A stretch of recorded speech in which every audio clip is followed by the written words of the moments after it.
नमस्कार, आप देख रहे हैं अभी अभी ब्रेकिंग। मैं हूं आपके साथ हिमांशु नारंग। और आज जहां मौसम एकदम सुहाना है, बारिश हो रही है, लेकिन उसी के बीच एक ऐसी खबर आती है जिसने तापमान को बढ़ा दिया है, गर्मी पैदा कर दी है।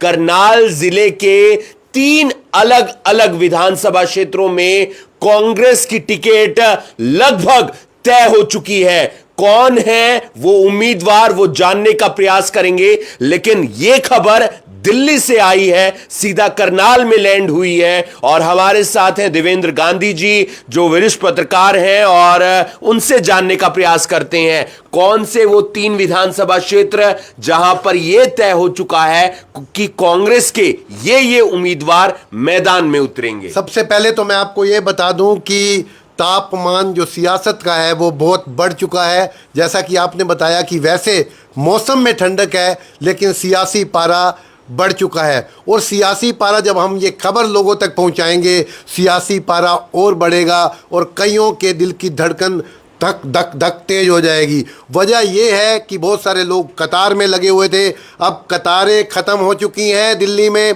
और दिल्ली की अभी आपने कल भी खबर देखी होगी कि लगभग 66 नामों की एक सूची तैयार हो चुकी है। वो फाइनल सूची है, जो 66 नाम है पूरी तरह से तैयार हो चुके हैं। और वो सूची कभी भी कांग्रेस पार्टी 2 हिस्सों में या 3 हिस्सों में जारी कर सकती है। तो पहले बात कर लेते हैं, जैसा कि आपने बताया कि घरोंडा, इंद्री और असंध, घरोंडा, इंद्री और असंध, घरोंडा, इंद्री और असंध, ये 3 विधानसभा क्षेत्र हैं जहां पर कांग्रेस के उम्मीदवार लगभग तय हो चुके हैं। लगभग नहीं, जो हमारे सोर्सेज बता रहे हैं वो फाइनल है। जो सूची तय हो चुकी है, इसमें कोई फेर बदल के कोई संभावना नहीं है। और मैं सबसे पहले जिक्र करना चाहूंगा असंध का। असंध विधानसभा क्षेत्र से, वहां पर सीटिंग एमएलए है कांग्रेस के।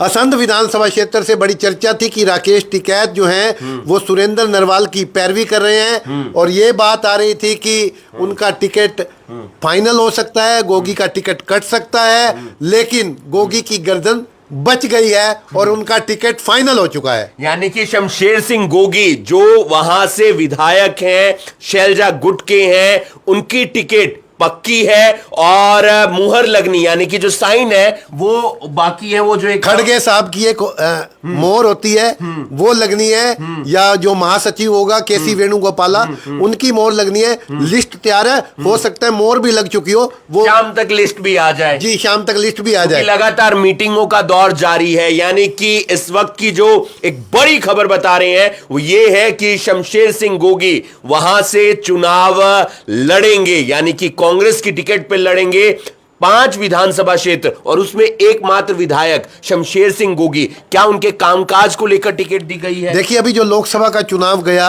उस लोकसभा चुनाव में उन्होंने पूरी मेहनत करी और वहां से जो भाजपा की जीत का अंतर था वो भी 1000 के करीब था। एक तो ये कारण रहा। दूसरा, दिव्यांशु बुद्धि राजा से पूछा गया था कि आपकी चुनाव में किस किस ने मदद की थी, तो उन्होंने शमशेर गोगी का नाम लिया कि उन्होंने मेरी मदद की थी। तीसरा जो कारण ये था कि वो सिटिंग एमएलए हैं। चौथा बड़ा कारण ये बना कि वो शैलजा गुट से आते हैं, और इसलिए ये 4 काफी नजदीकी भी हैं। ये 4 चीजें उनके फायदे में गई। उनके माइनस की पॉइंट जो थी वो ये था कि सुरेंद्र नरवाल जो थे वो राकेश टिकैत के बूते पर टिकट मांग रहे थे। सुरेंद्र नरवाल जो थे वो दीपेंद्र हुड्डा और भूपेंद्र हुड्डा के खेमे से टिकट मांग रहे थे। लेकिन आप ये मानिए कि असंध विधानसभा क्षेत्र में भूपेंद्र सिंह हुड्डा को मुंह की खानी पड़ी है, वहां उनके व्यक्ति को टिकट नहीं दिया जा रहा। यानी कि शमशेर सिंह गोगी असंध से जो उम्मीदवार हैं कांग्रेस पार्टी के, वो होंगे। इसके अलावा 2 और विधानसभा क्षेत्र हैं, एक है इंद्री और एक है घरोंडा। अब इंद्री की बारी पहले इंद्री से जानेंगे आपसे कि वो नाम कौन सा है कांग्रेस के उम्मीदवार का जो मैदान में आएगा, जो चुनाव लड़ेगा। पिछली बार सुनील पवार की पत्नी ने चुनाव वहां से लड़ा था, नवजोत कौर ने, लेकिन उन्हें हार का सामना करना पड़ा था। इस बार किसकी किस्मत खुल रही है किसको ताले की चाबी मिल रही है? देखिए, नवजोत कौर को पिछली बार जो टिकट दिलाई थी वो कुमारी शैलजा ने दिलवाई थी, और नवजोत कौर जो है वो कुमारी शैलजा के खेमे से आती है, लेकिन पिछली बार उनकी जमानत जब्त हो गई थी वहां से। राकेश कंबोज टिकट के प्रबल दावेदार थे, उनको टिकट नहीं दिया गया था। और बहुत अच्छी फाइट लड़ी थी राकेश कंबोज ने। राकेश कंबोज ने बड़ी अच्छी फाइट लड़ी थी। और इस बार जो आपको चौंकाने वाली बात है, यहाँ उषा कश्यप जो थी मेन कैंडिडेट थी, नंबर 2 राकेश कंबोज थे, और नवजोत कौर भी उसमें के आवेदन करने वालों में थे। इसके अलावा कैलाशो सैनी, भीमसेन मेहता, ये भी प्रमुख दावेदारों में, यानी कि लगभग 5 उम्मीदवारों का एक पूरा पैनल था जो लड़ता। बहुत सारे 5 तो थे ये, मतलब 5 तो मेन प्रबल दावेदार थे टिकट के। लेकिन बड़ी खबर ये बता दे कि वहां से सब नामों को नकारते हुए पार्टी आला कमान ने राकेश कंबोज के नाम पर मोहर लगा दी है। राकेश कंबोज एक ऐसे उम्मीदवार जो वहां से चुनाव लड़ सकते हैं कांग्रेस की टिकट पर, और ये लिस्ट कांग्रेस पार्टी कभी भी जारी कर सकती है, क्योंकि जहां पर लगातार मीटिंग का दौर जारी है वहीं सियासी पारा बढ़ता हुआ नजर आ रहा है। असम से शमशेर सिंह गोगी जो वहां से सिटिंग एमएलए हैं, और इंद्री से अगर बात करें तो राकेश कंबोज उम्मीदवार हो सकते हैं कांग्रेस के 2 विधानसभा क्षेत्र। आपके हिसाब से राकेश कंबोज को टिकट क्यों, उषा कश्यप को क्यों नहीं, भीमसेन मेहता को क्यों नहीं, और हमने नवजोत कौर की बात की, उन्हें क्यों नहीं? पहली बात तो है उनकी पिछली परफॉर्मेंस देखी गई, थोड़े वोटों के अंतर से वो चुनाव हार गए थे राकेश कंबोज। दूसरा, अगर उनको कांग्रेस की टिकट मिलती तो उनके जीत की संभावना वहां बन सकती थी। इन दोनों आंकड़ों को देखा गया।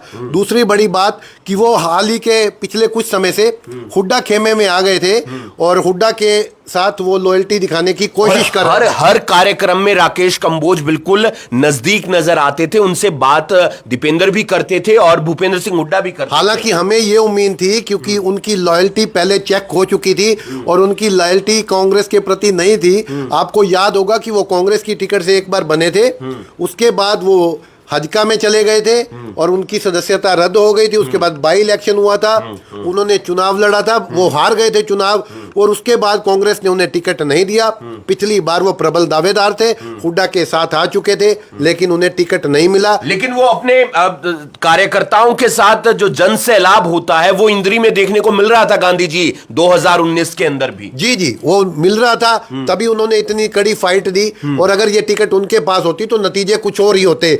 लेकिन इस बार कांग्रेस ने उन पर दाव खेलने का मन बनाया है। जो हमारे पास 66 लोगों की सूची जो अनऑफिशियली हमें किसी ने भेजी है, उसके मुताबिक राकेश कंबोज का टिकट फाइनल है। राकेश कंबोज का टिकट फाइनल है और वो चुनाव लड़ सकते हैं। और दूसरी तरफ शमशेर सिंह गोगी जो असम से सिटिंग एमएलए हैं। 2 विधानसभा क्षेत्रों पर चर्चा हो गई है। अब तीसरी विधानसभा क्षेत्र जहां से हरविंदर कल्याण विधायक हैं, बीजेपी के विधायक हैं, यानी कि घरोंडा विधानसभा क्षेत्र। पिछली बार यहां से कांग्रेस के उम्मीदवार अनिल राणा ने चुनाव लड़ा था, लेकिन बहुत सारे उम्मीदवार हैं वहां पर। नरेंद्र सांगवान है, वीरेंद्र राठौड़ है, भूपेंद्र लाठर है, अनिल राणा है, और भी तमाम उम्मीदवार हैं। किस पर सहमति जताई है, क्या हुड्डा गुट पर या फिर शैलजा गुट पर? देखिए, बड़ी चौंकाने वाली बात है जो वहां से बात सामने आ रही है। वहां से गुटबाजी, कोई गुटबाजी में फंसी नहीं है कांग्रेस। और वहां से मैं आपको इससे पहले की नाम बताऊं, पहले ये जान लेते हैं कि वहां पैनल में किस किस का नाम था। अनिल राणा जो पिछली बार चुनाव लड़ चुके, 50,000 वोट करीब ले गए थे। उसके अलावा नरेंद्र सांगवान का नाम था, इसके अलावा भूपेंद्र सिंह लाठर का नाम था, और इसके अलावा नीतू राठौर या आप वीरेंद्र राठौर, उनमें से किसी एक का नाम आप ले लीजिए। इन चारों नामों पर बड़ा मंथन हुआ।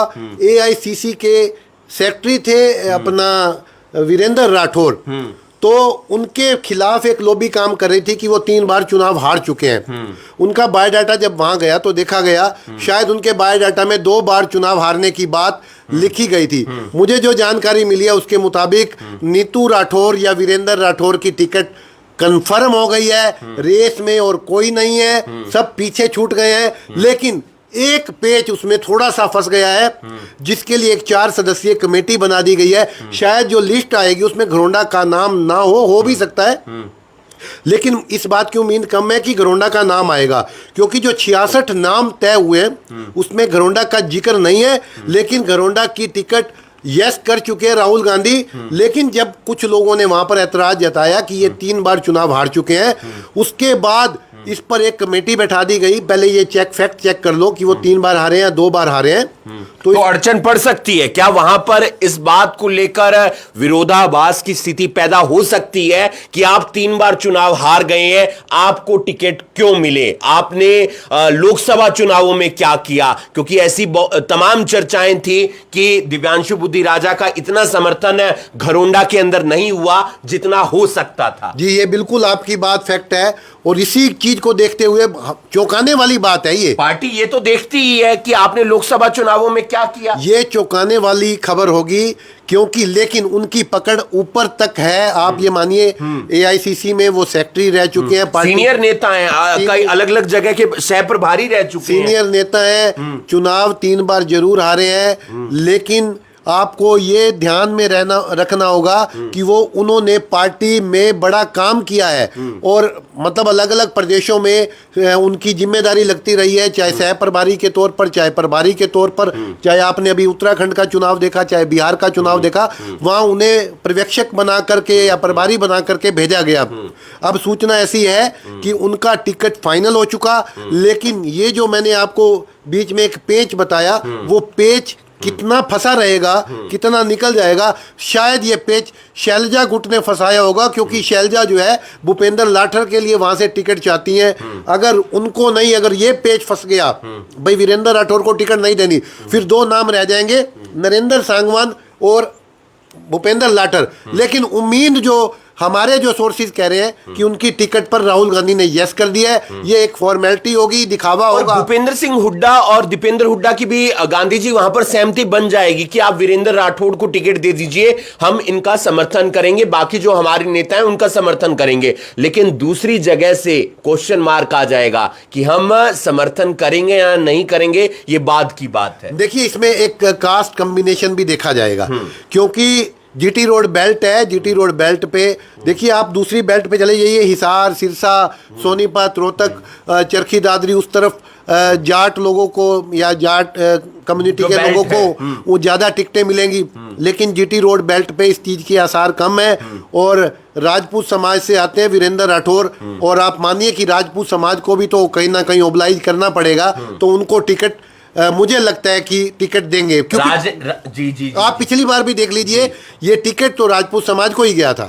अनिल राणा ने चुनाव लड़ा, और कांग्रेस पार्टी इस बात को बखूबी समझती है कि वहां पर राजपूत वोट बैंक बहुत अच्छा है और वो पूरा खेल बिगाड़ सकता है। तो इसलिए क्या पता, क्योंकि अनिल राणा तो भूपेंद्र सिंह हुड्डा गुट से आते हैं। ये अनिल राणा वैसे तो वीरेंद्र राठौर के ही सहयोगी हैं, और उन्होंने टिकट पे दावा ठोका था। लेकिन एक बड़ी दिलचस्प कहानी घरोंडा की ये होगी कि अगर ये होने वाला है जो दिखाई दे रहा है, या जो लिस्ट बनने वाली है, अगर राठौर साहब को टिकट मिलती है, तो एक बड़ा वर्ग, जो भूपेंद्र लाठर हो, चाहे नरेंद्र सांगवान हो, रघुवीर कादियान हो, इनसे जुड़ा हुआ एक बड़ा वर्ग जो है वो मुखालफत करेगा वीरेंद्र राठौर की, और वो खुलेआम मुखालफत करते हुए आपको दिखाई देगा। पिछले दिनों इन्होंने एक बैठक की थी बड़ी, जिसमें इन्होंने वीरेंद्र राठौर की उम्मीदवारी को नकारा था और कहा था कि इनको टिकट ना दिया जाए। अगर खुल्लम खुल्ला ऐसा, ये बात किसने कही थी? ये इसी ग्रुप ने कही थी कि इनको टिकट देंगे तो हम इसका विरोध करेंगे, हम समर्थन नहीं करेंगे। और ये आप मान के चलिए कि ये ग्रुप इनका समर्थन नहीं करने वाला। क्या होगा, किसको मिलेगी टिकट और कब आ जाएगी वो लिस्ट, ये आज शाम तक लगभग तय होने की उम्मीद है। लगातार मीटिंगों का दौर जारी है, और ऐसे में जो मीटिंग होगी उसमें यह देखना होगा कि किसे टिकट मिलती है, कौन सी लिस्ट सामने आती है। 3 विधानसभा क्षेत्रों की हमने बात कर ली, असंध की बात कर ली, घरोंडा की बात कर ली, और इंद्री की बात कर ली। बच गए नीलोखेड़ी जो आरक्षित सीट है, और बच गया हमारा करनाल जहां हम रह रहे हैं। और ऐसे में करनाल विधानसभा क्षेत्र क्वेश्चन मार्क, या फिर यहां से भी किसी की सुगबुगाहट आ गई है? यहाँ पर अभी टिकट किसी को फाइनल नहीं हुआ, पेंडिंग में रखा गया है करनाल को।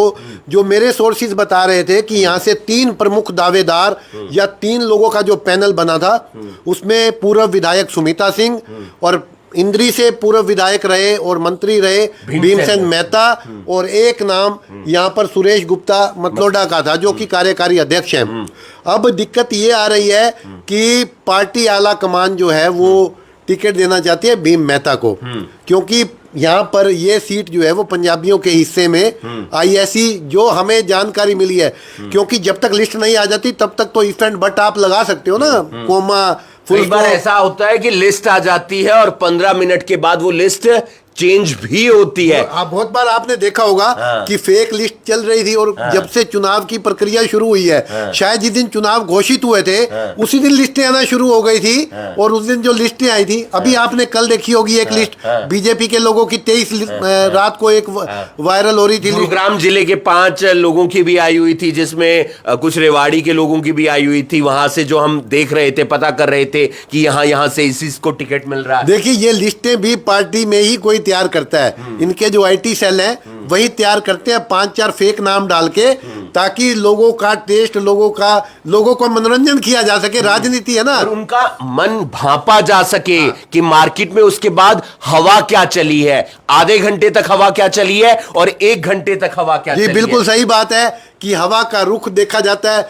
और मुफ्त की टीआरपी जनरेट हो रही है कि टेलीविजन चैनलों पर वो लिस्ट चल जाती है और ये कहकर ये फेक लिस्ट है। यानी टीवी चैनल भी मजे लेके, चटकारे लेके खबरें सुना रहे हैं और ये बता रहे हैं कि ये फेक लिस्ट है, लेकिन इन लोगों का नाम है, इन लोगों का जिक्र है। यानी वो लोग तो रात को चैन की नींद सोते होंगे, भाई कहीं जिनका नाम नहीं था भाई उनका नाम भी। मैं जो बात कर रहा था करनाल की, करनाल से 3 प्रमुख चेहरे, सुमिता सिंह, भीम मेहता और सुरेश गुप्ता, ये 3 प्रमुख चेहरे हैं। और बड़ी कसमकश है, मेरे को तो ये भी पता लगा है कि सुरेश मतलोडा की पैरवी इतनी जबरदस्त तरीके से की जा रही है रणदीप सुरजेवाला और कुमारी शैलजा की तरफ से, वो किसी भी हद तक जाने को तैयार हैं। प्रदेश उन्हें कार्यकारी अध्यक्ष बना रखा है, जो अलग अलग कार्यकारी अध्यक्ष बना रखे हैं, उसमें एक पद उनके पास भी है, तो वो कम से कम अपनी एक टिकट की तो पैरवी करेंगे कि मुझे एक टिकट दे दी जाए। लेकिन यहाँ पैरवी तो चल नहीं रही ना, यहाँ तो चल रही है हुड्डा साहब की।